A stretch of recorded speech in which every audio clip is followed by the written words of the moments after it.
A very warm welcome to all of you. Welcome back to my channel.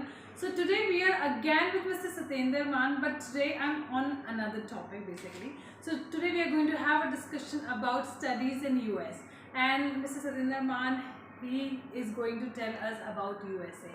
Thank you so much for giving your so precious time to us and delivering the details to the students. Hello everyone, my name is Satendra Maan, Director of PR Education Solution. Majorly we are dealing in student visas in many countries like Canada, Australia, Europe, USA.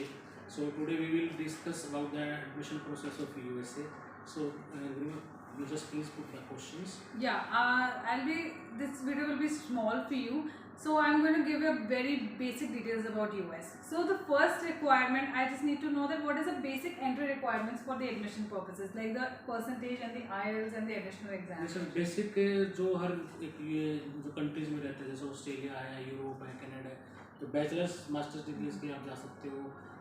मैं bachelors की अगर बात करूँ तो आपके उसमें 10th 12th के जो डॉक्यूमेंट्स हैं वो प्लस आइल्स के, प्लस आपका आइल्स का स्कोर क्या है, प्लस आपका पासपोर्ट का फ्रंट कॉपी आपको, प्लस लेटर ऑफ रिकमेंडेशन डालना पड़ता है for getting on offer letter. तो उसमें आपको आइल्स का स्कोर है. वैसे बैचलर्स के लिए 6 भी एलिजिबिलिटी है, बट 5.5 में भी हो जाता है. बट यूएसए के लिए सबसे अच्छा चीज़ ये है कि आइल्स के विदाउट आइल्स भी स्टूडेंट मूव कर सकता है. Yes, I am That's a great news for you students that you can apply to US without IELTS requirement. My God, that's great. वैसे मेजरली वहाँ पे आइल्स चलता है, GMAT चलता है, GRE चलता है, but student can move without IELTS as well. So ऐसे स्टूडेंट्स जो इंग्लिश की कम्युनिकेशन स्किल्स हैं, इंग्लिश की काफ़ी नॉलेज है, but still they can not pass out IELTS score, they can not give the best score in IELTS. So उन स्टूडेंट्स के लिए यूएसए एडमिशन में लेना थोड़ा ईजी है. But totally this is the reality that कि एडमिशन जो USA admission is totally based on interview. Embassy की जो यूएसए एम्बेसी है वो इंटरव्यू बेस्ड नहीं रहेगा. अगर आपका इंटरव्यू क्रैक होता है then you can take admission easily. Just because the student is going to an English nation, yes, so English to बोलनी आनी ही चाहिए yes. for sure. Okay, so that's a great thing that we came to know about US. Now the second question I would like to ask is how many intakes are there in US? Majorly there are 3 intakes. Right now in September as well, and next will be Jan Feb, and next will be in May. So 3 intakes in a year in USA, but major one is September. Okay. Intake. So that's actually very great that you're getting 3 intakes in a particular year. That's a great thing. Apart from that, okay, the process time, basically how much time it takes for the process of admission. देखो इसमें आपको basic चीज़ें बता देता हूँ. जैसे आपने starting में ऑफर लेटर के लिए अप्लाई कर दिया है, देन I-20 है. जैसे ऑस्ट्रेलिया में GT डॉक्यूमेंट्स क्लियर करने के लिए पेमेंट प्रो मिल जाती है ताकि आप फीस सबमिट कराओ. इसमें एक I-20 लेने के लिए आपको क्या है, हर कंट्री में आपको ना फंड शोइंग की मैं बात करता हूँ. 3 टाइप्स के फंड्स रहते हैं. उसमें क्या है कि आपको 1 ईयर की ट्यूशन फीस आपको शो करनी पड़ती है, 1 ईयर की आपका लिविंग एक्सपेंसेस करना पड़ता है, 2000 आपको ट्रैवल एक्सपेंसेस. ये 3 चीज़ें मेजरली रहती हैं. तो वही 1 ईयर की ट्यूशन फीस जो भी फीस है वो मेजरली यूएसए में डिपेंड्स करते हैं, स्टार्टिंग फ्रॉम 15,000 to 30,000. वो डिपेंड्स करती है कॉलेज यूनी. थोड़ा सा अच्छी यूनी होगी तो उसकी फीस थोड़ी एक्सपेंसिव रहेगी. और जो अगर मैं लिविंग एक्सपेंसेस की बात करता हूँ तो वो रहता है 12,000 to 15,000. वो डिपेंड करता है आपको यूएसए में कौन से सिटी में जा रहे हैं, उसके अकॉर्डिंग वो मूव करता है. Okay. तो और थर्डली जो आपको 2000 दिखाना है वो आपको ट्रैवल एक्सपेंसेस दिखाना है. ओके, तो मतलब ओवरऑल अगर हम लेके चलें तो लाइक 30-40 लाख. हाँ, 40 प्लस आपको शो करना पड़ेगा फंड के लिए. जैसे ही once you will get the I-20, then next step is service fees. Service fees क्या है कि service fees is just like as एक आपका इंटरव्यू बेस्ड स्कीम है. इसमें that fees is eligible for 1 year. 1 साल के लिए है. आप कितनी बार भी उसमें इंटरव्यू कंडक्ट करवा सकते हो एम्बेसी से. 1 टाइम सर्विस करेगी, 1 टाइम I-20 करेगी. और उसकी जो फीस I-20 की वो वेरी करती है 200 से 350. वो कॉलेज टू और यूनी वेरी करती है, वेरी करेगी. और थर्डली जो सर्विस फीस आपने पे कर दी 1 टाइम 360 USD, तो उसमें आपको फिर स्टूडेंट कितनी बार भी दे सकता है. जैसे कुछ स्टूडेंट हमारे पास भी है कि फर्स्ट अटेम्प्ट में इंटरव्यू में नहीं हो पाता, वो सेकंड के लिए करते हैं, तो उनको सिर्फ एम्बेसी फीस पे करनी पड़ती है 1 टाइम पे. That is embassy fees is 160 USD. तो जैसे आपने I-20 ली, फिर आपने सर्विस फीस सबमिट की, फिर एक DS 160 एप्लीकेशन फॉर्म होता है. वो होता है कि आपको ऑनलाइन अपॉइंटमेंट लेने के लिए एम्बेसी से बायोमेट्रिक प्रोसेसिंग करवाने के लिए. और जैसे ही आपने अपना अपॉइंटमेंट फिक्स किए तो एम्बेसी आपको यूएस एम्बेसी आपको टाइमिंग्स विद पर्टिकुलर डेट के साथ आपको वहाँ पे जाना मतलब पड़ता है। Online you will get online yes you will get the appointment online. और वैसे मैंने स्टूडेंट्स सुना है कि जैसे यूएस में 1 ही मिनट का इंटरव्यू होता है, तो दे कैन जज यू इन हाँ बिल्कुल डेफिनेटली, ऐसा नहीं कि 1 मिनट का है, वो कुछ मूड के डिपेंड करते हैं यूएस एम्बेसी के। अगर उनको लगता है कि yes we can speak English easily तो वो 1-2 मिनट में कर लेते हैं। तो उसमें क्या रहता है कि आप सबसे अच्छी चीज़ इसमें यूएसए में ये भी है कि आप फेस टू फेस एम्बेसी से इंटरव्यू दे रहे हो, एक तरफ ऑफिसर आपके सामने बैठा, आप माइक पे वो आपको देख पा रहे हैं, आप उनको देख रहे हो।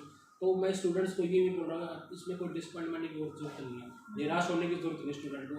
सपोज वन टाइम अगर नहीं होता इंटरव्यू तो आप नेक्स्ट टाइम कोशिश कीजिए, ऑफिसर के सामने अच्छी प्रॉपर स्माइल के साथ कि ओके सर नो वरीज, और नेक्स्ट टाइम आप अटेम्प्ट कर सकते हैं। नहीं, जैसे अगर मैं यूरोप की बात करूं तो we always recommend students to go in formals, तो आई गेस मतलब ऐसा कुछ पर्टिकुलर ऐसा फॉर्मल्स नहीं है। देखो आप जैसे हो वैसे बन के दिखाओ, एक रट्टू तोते की तरह ना आप बोलो कि आप मतलब क्वेश्चन को देखो, सिलेक्टेड क्वेश्चन करते हैं वहाँ पे। भाई आपने एक कोर्स क्यों लिया, आपने इस यूएसए क्यों लिया, आप इस सिटी में क्यों गए, तो ये मोस्टली नॉर्मल क्वेश्चन है। आप अपने अकॉर्डिंग जो बोलोगे वो बेस्ट है, उनको भी पता है कि ये क्वेश्चन तो इधर उधर घुमा के। पता है क्या होता है सर, एक्चुअली ना बच्चों के माइंड में मिथ रहता है, ओहो इंटरव्यू है मेरा, वो थोड़ा सा वो हेजिटेट राइट, ये बिल्कुल ठीक है। तो ऐसा नहीं है, सिर्फ उनको ये देखना है कि ठीक है अगर नहीं होता तो next time we will try, but at least अपना 100% दो। आई वुड सजेस्ट स्टूडेंट्स के अपना 100% दो, लाइक व्हाटएवर क्या पूछेंगे हद से आपका रिजेक्शन नहीं आ सकता, उससे ज्यादा कुछ भी नहीं। हाँ इसमें घबराने की, देखो अपने पास खोने के लिए कुछ है नहीं, है ना।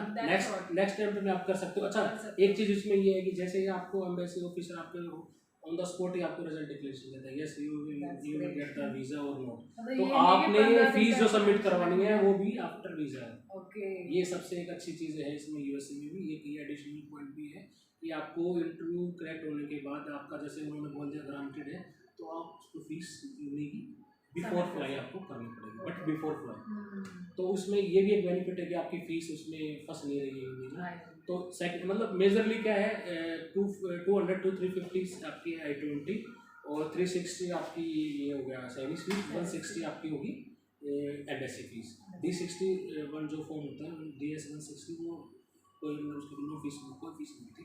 तो टोटली मतलब अगर मैं बात करूँ INR में तो हार्डली 60,000 रुपीज़ आपको इन्वेस्ट करना पड़ता है। उसमें से भी अगर आपको अगर नहीं हो पाता फर्स्ट टाइम पे भी तो आपको सिर्फ 160 एम्बेसी फीस देना। दैट्स ग्रेट, तो एटलीस्ट आपके पास आगे के हाँ जैसे I-20 वैलिड है, अगर एक टाइम पे आपका टाइम नहीं होता सर्विस फीस एलिजिबल है, सिर्फ आपको 160 देना अपना वो जो there is no I think कोई एक्सपेंसिव फीस नहीं है। तो ये स्टूडेंट्स के लिए सबसे अच्छी चीज़ है। So yeah, if we get to know about the visa requirements, तो visa में I guess funding is also one of the। हाँ जैसे मैंने आपको बताया था 3 चीज़ें हैं वहाँ पे, आपको 1 साल की फीस शो करनी पड़ती है, 1 साल के लिए एक्सपेंसेस 2000 ट्रैवलिंग एक्सपेंसेस, ये हार्डली इंडिया के अकॉर्डिंग 40+ है। ओके, तो आप तो मतलब आपको बस फंडिंग शो करनी है, इंटरव्यू क्रैक करना है और अपने जो भी आपके यूनिवर्सिटी डॉक्यूमेंट्स हैं। हाँ बिल्कुल, जैसे आप अगर आपके अपॉइंटमेंट मैसेज आपके पास ऑनलाइन आपके पास मैसेज आता है, मेल आती है कि आपकी इस पर्टिकुलर डेट को इस टाइमिंग के साथ आपकी इंटरव्यू शेड्यूल है, तो आपको अपने एकेडमिक्स आपके फाइनेंशियल जो आपके डॉक्यूमेंट्स जो लगाते हो समटाइम्स एम्बेसी के ना सकते हो एडिशनल यस आपको कैरी करके लेके जाना पड़ेगा कि आपके एकेडमिक्स आपने फाइनेंशियल जो दिखाए थे तो आपके पास ये चीज़ें सारे डॉक्यूमेंट्स हो सकती है। समटाइम्स एम्बेसी कैन आस्क, ये मैंडेटरी नहीं कि वो फाइनेंशियल पूछे, बट हाँ ये जरूर पूछेंगे आपको अपने फाइनेंशियल क्या क्या लगाए, who will sponsor you in your family, right. तो ये सारी चीज़ें कॉन्फिडेंशियल होती है, वो जस्ट ये चेक करते हैं कि yes student can speak in English, right, and he has the sufficient funds to survive there and to stay in US. और एक और चीज़ बच्चों के माइंड में बहुत ज़्यादा रहती है कि US is one of the most expensive countries of the world, because हाँ डेवलप्ड नेशन है, आई एग्री, वहाँ पे लिविंग एक्सपेंसेस होंगे ही होंगे। तो एक्सपेंसिव जरूर, लेकिन आपको पार्ट टाइम जॉब में भी हेल्प मिलती है। ऐसा नहीं है कि आप और जॉब भी इजीली कर सकते हो। तो we are valid to work for 20 hours per week. तो वैसे जो वहाँ पे लिविंग एक्सपेंसेस हैं वो कितने हो जाते हैं अप्रॉक्सीमेटली? वो लिविंग एक्सपेंसेस मंथली बात करता हूँ तो 1000 to 1500 के आसपास आपकी फंडिंग चीज जाती है। उसमें आपकी फूडिंग भी आ गया, आपके अकोमोडेशन भी आ गया, आपकी क्लोथिंग भी आ गई, each and everything is included in 1000 and 15,000। Okay, that's great. And last but not the least question I would like to ask is the post study work permit, because you know अगर कोई वहाँ जा रहा है अपना इतना investment दे रहा है तो he will seek some return from his investment, So what is the देखो source of जैसे that? अगर मैं पर्टिकुलर ऑस्ट्रेलिया की बात करूँ, आपकी जैसे डिग्री कंप्लीशन होती है तो आप वहाँ TR लगती है 485 वीज़ा, तो उसमें आपको 2 ईयर का वर्क वीज़ा मिलता है। Right. सेम ये यूएसए में क्या है, OPT चलता है, Okay. ठीक है। OPT है उसकी 490 USD के आसपास उसकी फीस रहती है, और वो 1 ईयर के लिए एलिजिबल रहते हैं फॉर मैनेजमेंट स्टूडेंट्स के लिए, Okay. जो कोर्सेज मैनेजमेंट के लिए जा रहे हैं। बट अगर स्टैंड स्टूडेंट है, जो Okay, stand STEM student students yes, हैं, हाँ। वो एक्सटेंड कर सकते हैं फॉर नेक्स्ट 24 मंथ्स के लिए। Okay, that's great यार, Yes. मतलब सीरियसली मतलब तो बच्चों मैं को ये बोलूँगा जो टेक्नोलॉजी से IT से हैं, इंजीनियरिंग से हैं, वो 1-3 ईयर्स के लिए मैक्सिमम स्टे कर stay सकते हैं कर even after Definitely. Graduation, yes yes. चाहे फिर वो ग्रेजुएशन या पोस्ट ग्रेजुएशन कुछ भी है। हाँ, नो वरीज। और उसके अलावा एक और क्वेश्चन हमेशा बच्चों के माइंड में रहता है कि लाइक 12th चाहिए, 12+1 चाहिए, 12+1 चाहिए या फिर 12th चल जाएगा? 12+1 क्या? 12th ग्रेड्स जो है, मतलब कि जो स्कूलिंग की हुई है, हाँ। 12th या 12+1 चाहिए आपको?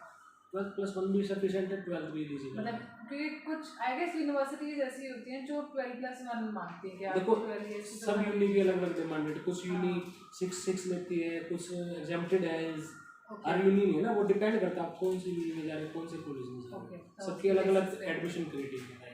तो मतलब अगर देखा जाए तो मतलब मैं ये सजेस्ट करना चाहूँगा, अगर किसी स्टूडेंट को ये इंटेंशन है कि वहाँ पे वो सेटल होना चाहता है या फिर वो अपने ग्रोथ देखना चाहता है, तो वो स्टेम कोर्सेज में ये स्टेम कोर्सेज में अपने मतलब आप को अपने आप को उसमें देखे। रखे, हाँ। स्टेम कोर्सेज में जाएगा तो उसको स्टेप बैक थोड़ा तो मतलब यू वुड लाइक टू से कि कॉमर्स के स्टूडेंट्स के पास ज़्यादा स्कोप है नहीं यूएस में। मैनेजमेंट और कॉमर्स के लिए नहीं है। और थोड़ा सा एक इसमें यूएसए में देखो एडमिशन प्रोसेस ठीक है, आपको सब कुछ आफ्टर वीज़ा देना है, फीस भी आपकी सबमिशन